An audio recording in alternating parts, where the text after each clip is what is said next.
제30장.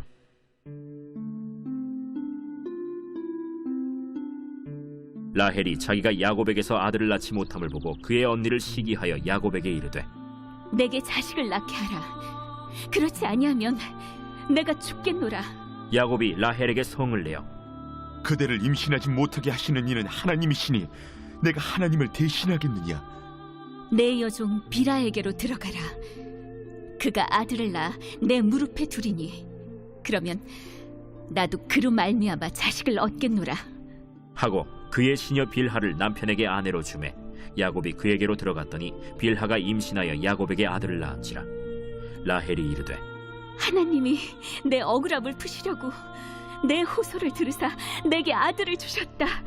하고 이로 말미암아 그의 이름을 단이라 하였으며, 라헬의 시녀 빌하가 다시 임신하여 둘째 아들을 야곱에게 낳음에 라헬이 이르되, 내가 언니와 크게 경쟁하여 이겼다. 하고 그의 이름을 납달리라 하였더라. 레아가 자기의 출산이 멈춤을 보고 그의 시녀 실바를 데려다가 야곱에게 주어 아내로 삼게 하였더니, 레아의 시녀 실바가 야곱에게서 아들을 낳음에 레아가 이르되, 복되도다. 하고 그의 이름을 가시라 하였으며, 레아의 시녀 실바가 둘째 아들을 야곱에게 낳음에 기쁘도다. 모든 딸들이 나를 기쁜 자라 하리로다. 하고 그의 이름을 아셀이라 하였더라. 할렐루야!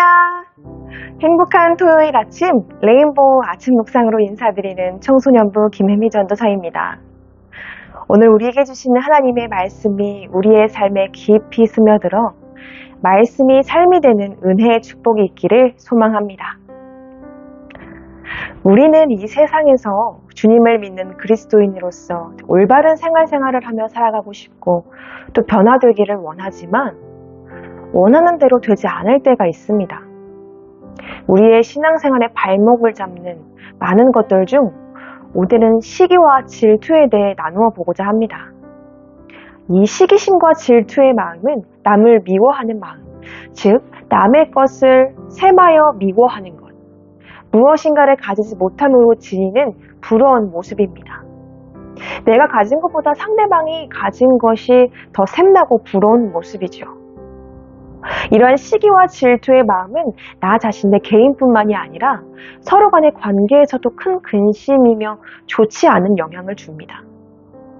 잠언 말씀에서도 마음의 화평은 육신의 생명이나 시기는 뼈의 썩음이니라 라고 말씀하신 것처럼 이 시기와 질투는 영육의 큰 병의 원인이고 우리의 신앙생활에 어려움을 줍니다. 오늘 본문 말씀에서도 이 시기심과 질투의 마음으로 가득 찬 두 여인이 등장합니다. 바로 라헬과 그의 언니 레아입니다.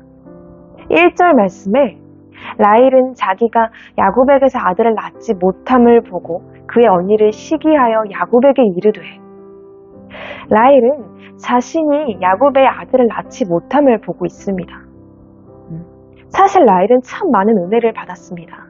앞장 말씀 29장 17절에서도 라헬은 곱고 아리따운 여인으로 소개하는 참 예쁜 미모를 가진 여인이었습니다. 그래서 야곱도 라헬을 얻기 위해 14년이라는 세월을 일할 만큼 라헬을 사랑했고 라헬만 바라보았습니다. 이렇게 뛰어난 외모와 남편의 사랑을 독차지함에도 자신이 가지지 못한 그 한 가지만 보게 됩니다. 마치 화와가 에덴 동산에서 수많은 것들을 누리며 살았음에도 따먹지 말라라는 그 명령에 그 열매만 보게 된 것처럼 말입니다. 그런 라헬은 오늘 말씀에 그의 언니 레아를 시기하고 있습니다. 자신의 남편 야곱의 아이를 낳지 못하기 때문입니다. 이 시기심의 죄는 가장 가까운 사이에서 일어납니다. 친하고 가까운 사이일수록 이 시기심이라는 죄는 그 관계를 무너뜨리고 부수기 위해 사단은 그 틈을 이용하는 것입니다. 그러므로 우리 공동체가 서로를 용서하고 위해주고 섬겨주며 은혜를 나누는 이 성령의 임재가 가득한 영적인 관계로 인격적으로 준비가 되어야만 이 시기심으로부터 보호를 받을 수 있습니다. 라헬은 야곱에게 말합니다. 내게 자식을 갖게 하라. 그렇지 않으면 내가 죽겠노라. 라헬은 자신의 문제를 야곱에게 상대하고 있습니다. 이것은 하나님의 뜻을 대적하는 것입니다. 모든 것의 주권자 되신 하나님을 인정하지 못하는 것입니다. 그의 야곱은 라헬에게 호통치며 이야기합니다. 당신의 태를 닫으신 분도 하나님이신데 나보고 어쩌란 말이요. 야곱은 인간의 문제는 하나님께 상대해야 됨을 분명히 인식하고 있었던 것입니다.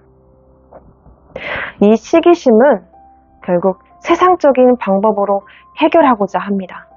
3절 말씀입니다. 라헬이 이르되 내 여종 빌하에게 들어가라. 이것은 마치 사라가 하갈을 통해 이스마엘을 얻게 된 장면을 떠올리게 됩니다. 사라를 통해 알 수 있지만 이 방법은 결국 쓴 열매를 맺게 되죠. 이 시기심이라는 죄는 결국 죽음을 불러오게 됩니다. 이 시기심은 판단이나 질투심으로 끝나게 되는 것이 아닙니다. 종교인들도 예수님을 시기심으로 죽음으로 내몰았고 가인도 아벨을 죽이게 됩니다. 라헬도 스스로를 저주하는 말을 내뱉습니다. 내가 죽겠노라. 자, 그렇다면 이 무서운 시기심으로부터 해결받는 방법은 무엇일까? 그 첫 번째는 하나님께 기도하는 것입니다. 하나님께 기도하는 것. 라헬과 같은 상황에 놓여 있는 한 여인이 있었습니다. 그녀는 바로 한나입니다. 한나도 자식을 갖지 못했었죠. 한나도 분인날을 미워하고 시기할 수 있었고 남편을 대적할 수 있었을 것입니다. 그러나 한나는 전혀 다른 반응을 보입니다. 사무엘상 1장 10절 말씀에 한나가 마음이 괴로워서 여호와께 기도하고 통곡하여.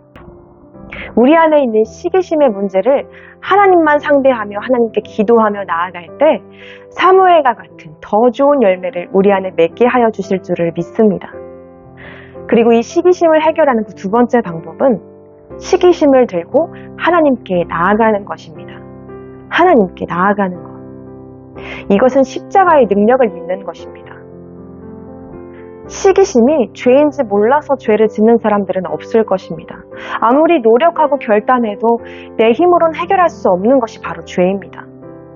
하지만 주님은 해결하지 못하실 죄가 없습니다. 아무리 오래된 죄, 시기심의 문제일지라도 오직 주님의 십자가 앞에서는 모든 문제들이 해결되어지고 시기심의 문제가 끊어지게 됨을 믿습니다.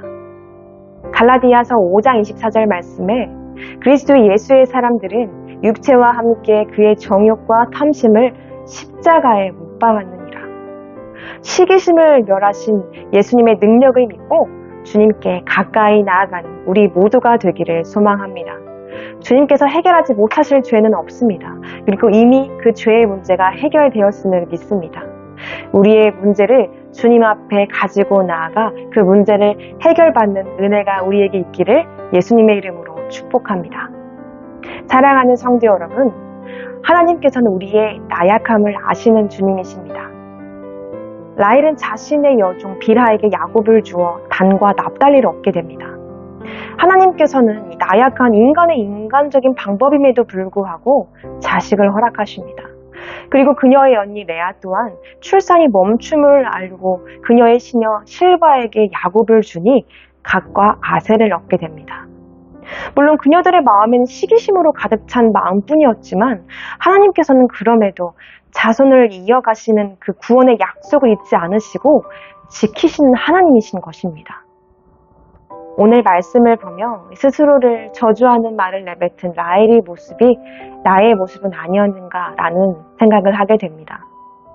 시기심의 문제를 가지고 하나님 앞에 나아감으로 이 고통의 문제들을 그저 좋고 편한 방법으로 해결하기보다는 이 모든 문제의 해결법을 알고 계시는 하나님만을 상대하며 주님 앞에 가까이 나아가는 우리 모두가 되기를 소망합니다. 오늘 하루도 겸손함으로 하나님의 주권을 인정하고 내게 주신 축복들을 바라보는 영적인 눈으로 내 자신을 바라보아 감사함이 넘치는 오늘 하루를 살아가시기를 예수님의 이름으로 축복합니다. 다 함께 기도하겠습니다.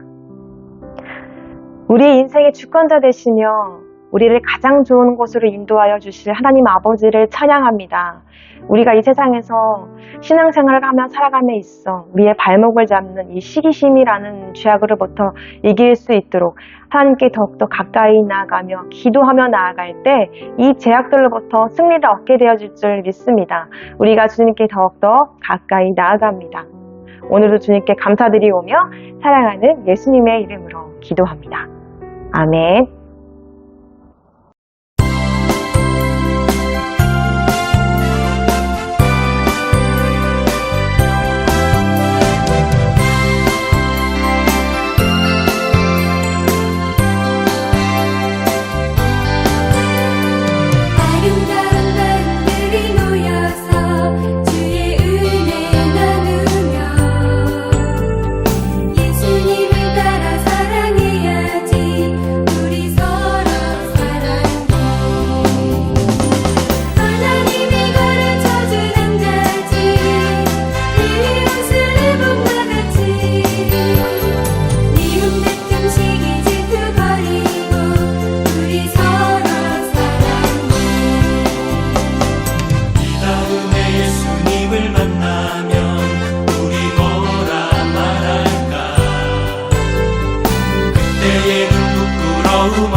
예수님을 따라